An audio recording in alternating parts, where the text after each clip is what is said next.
पकड़ो रे उसको। इसने तो सब शूट कर लिया। हाँ? वो कुछ नहीं होगा, कुछ नहीं होगा। लेकिन अरे चलो सेठ, कुछ नहीं होगा।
I'm sorry.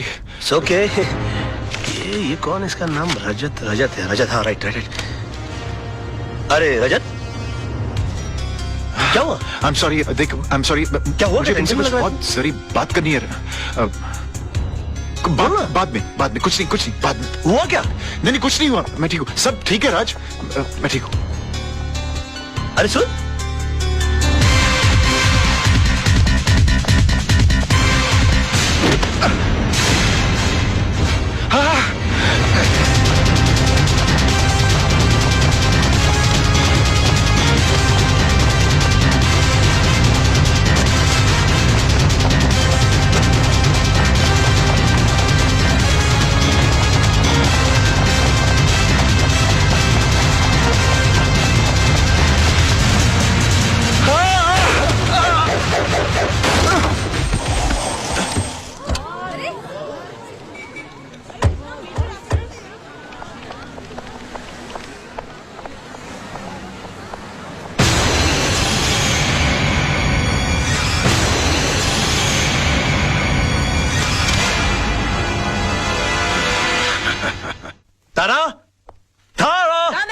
A beautiful gift for the most beautiful woman in this world. Gift? यूँ अचानक? बस मूड आ गया।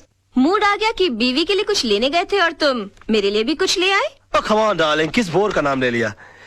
You know था डार्लिंग, चंद बीबियां ड्राइंग रूम में पड़े हुए उस टीवी की तरह होती हैं। उनको जब ऑन करो पुराना प्रोग्राम चल रहा होता। और मैं?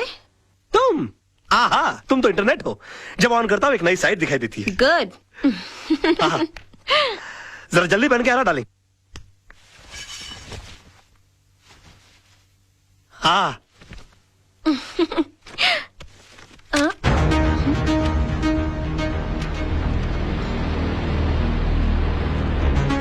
राज, ये कैसेट किसकी है?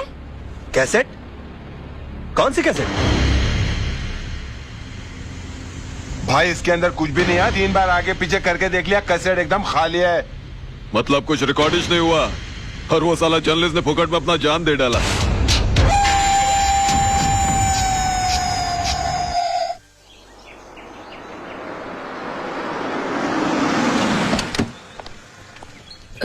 भाई साहब, कविता मात्रे का घर कहाँ है? वो वहां से तीसरा रूम।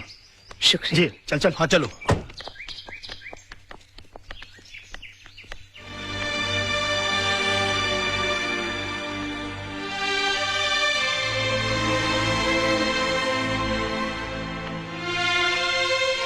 बैठो।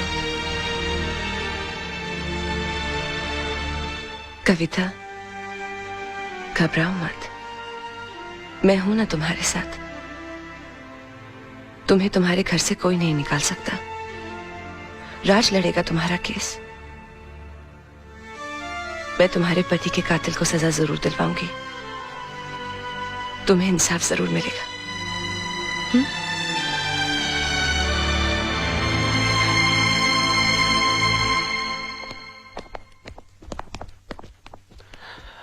Hi baby. हाय जान,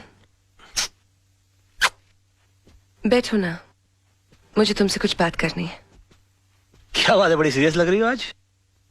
तुम्हें मेरे लिए एक केस लड़ना है। एक केस? ये जितने केस लड़ रहा हूँ तुम्हारे लिए तो लड़ रहा हूँ मैं। नहीं नहीं, पहले वादा करो कि ये केस न सिर्फ लड़ोगे, जीतोगे भी। अच्छा समझो तुम जीत गई, बोलो आगे। पूछो तो सही, किसका केस है? हाँ किसका केस है, बोलो। कविता के हस्बैंड का केस, उसके मर्डर का केस। ये कविता के हस्बैंड के मर्डर का जो केस है, उसका जिम्मा तो कालरा के छोटे भाई पर है ना? हाँ, और पिछली बार अगर तुमने उसे नहीं छुड़ाया होता तो शायद आज कविता के निर्दोष पति जिंदा होते। मैंने कविता को इंसाफ दिलाने का वादा किया है। तुम मेरी कसम खाकर कहो कि मेरा ये वादा तुम पूरा करोगे। करोगे ना?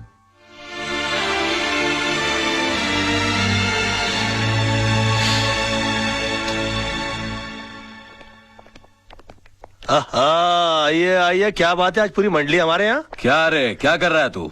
मरने का तेरे को? राज, ये क्या कर रहे हो? कालरा भाई के खिलाफ केस लड़ने जा रहे हो?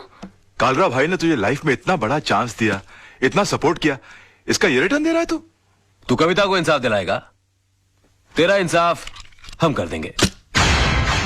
2 गोली डाल देंगे। तेरा केस कौन लड़ेगा फिर? यार आप बंदूक और तलवार ही इस्तेमाल करना जानते हो कि कभी कभी दिमाग भी इस्तेमाल करोगे? ये केस मैं नहीं लड़ता तो कोई और लड़ लेता और जीत भी जाता शायद, क्योंकि पब्लिक की सिंपैथी तो उस औरत के साथ है। ये तो आपकी तकदीर अच्छी है कि केस मैं लड़ रहा हूँ। कालरा साहब, आपके भाई मेरे भाई की तरह है। मैं बोला उसको कैसे फांसी के फंदे पे चढ़ा सकता हूँ? मैं जानबूझकर ये केस हार जाऊंगा। बस फर्क इतना होगा कि आज तक मैंने केस जीतने की फीस ली है आपसे, पहली बार केस हारने के पैसे लूंगा। देखा भाई, मैंने कहा था ना कि जरूर कोई कमाल का पपलू लाया होगा ये छोकरा। अरे हम लोग सोच भी नहीं सकते, इतनी लंबी प्लानिंग करके बैठा है ये। फैंटास्टिक। मान गए गुराना। ये इसको अंदर रख लीजिए आप अपने।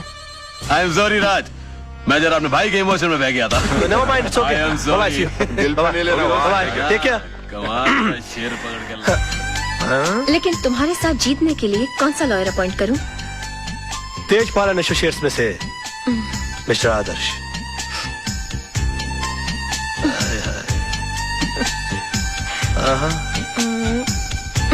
अच्छा तो ये लो। उफ, याद आए। बाबा मेरे को तो बहुत बड़ा लोचा लग रहा है यार। क्या हुआ रे? अरे राज और आदर्श के बीच में 36 का आंकड़ा है यार। राज और आदर्श आपस में एक दूसरे को नीचा दिखाने के लिए एक से एक टिप्पस लड़ा रहे हैं। राज ने यहाँ तक कि आपके भाई का केस है ना आदर्श को भी दे दिया। मेरे को तो पूरी दाल काली लग रही है। बात करके देखो आप।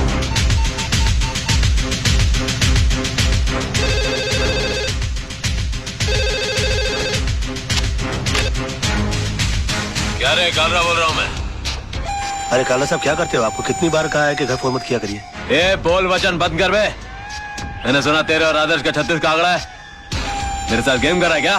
जी हाँ, गेम तो खेल रहा हूँ मैं आपके साथ। क्योंकि केस लेने के लिए मेरी वाइफ ने मुझे मजबूर किया है और वो अच्छी तरह से जानती है कि मेरे और आदर्श के बीच में टेंशन चल रही है, तो वो कभी सपने में भी नहीं सोच सकती कि केस में जानबूझ के हार जाऊंगा। समझ गया आप मेरा गेम?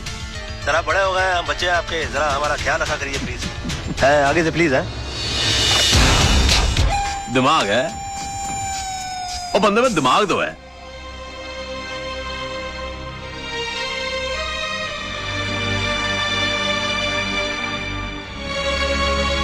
जानू, एक कप कॉफी मिलेगी?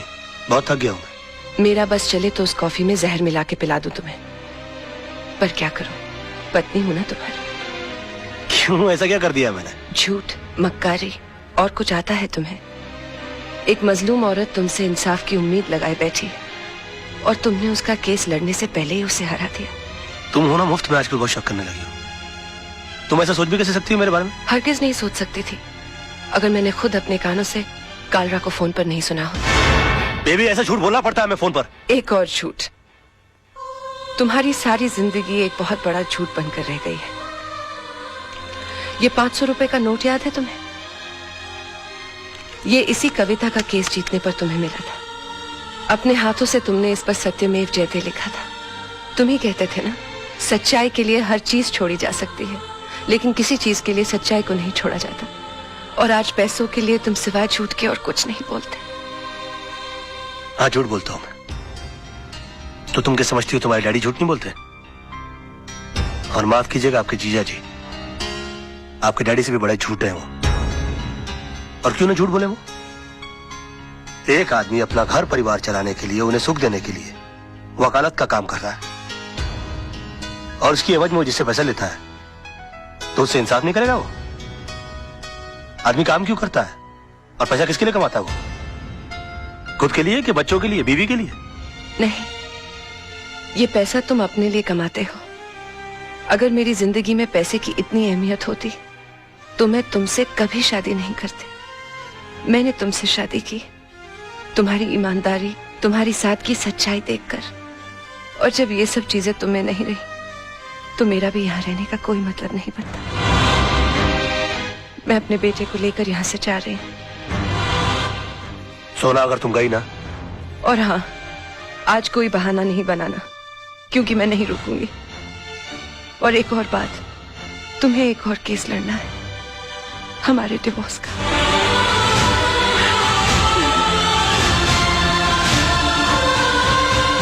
सोना, बेबे, जानू,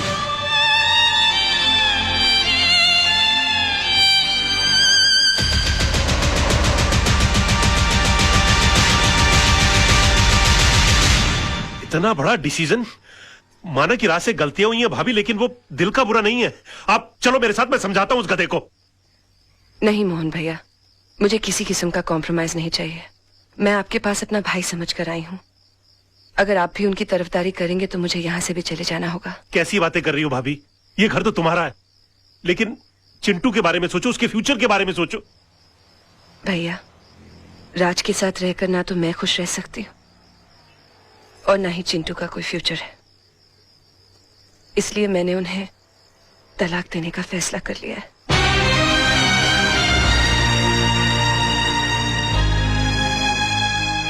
अंकल, ये तलाक क्या होता है?